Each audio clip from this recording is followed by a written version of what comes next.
ডকাইয়ের মা গরম গরম তালের বড়া ভাজছে। তালের বড়া?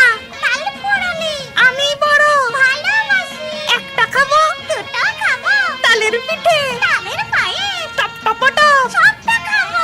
ভাজলে পরে হাঁসের বাড়ি, গন্ধে কি আর থাকতে পারি।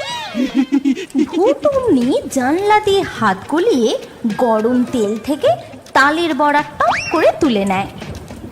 প্রথমে সে নিজে খায়, তারপর শাকচুন্নিকে দেয়। সেই সময় ডকাইয়ের মা রান্নাঘর থেকে বেরিয়ে যায়। তখন ডকাই আর বানি রান্নাঘরে আসে। তারা দেখতে পায় কে যেন জানলা দিয়ে হাত গলিয়ে গরম তেল থেকে তালের বড়া টপাটপ তুলে নিচ্ছে, আর শুনতে পায় ফিস ফিস করে কথা বলার শব্দ। কতদিন পরে তালের বড়া খাচ্ছি, সেই একই স্বাদ। আচ্ছা গিন্নি, মনে আছে নিজে থাকতে তুমি আমায় কত তালের বড়া, তালের পিঠে করে খাওয়াতে?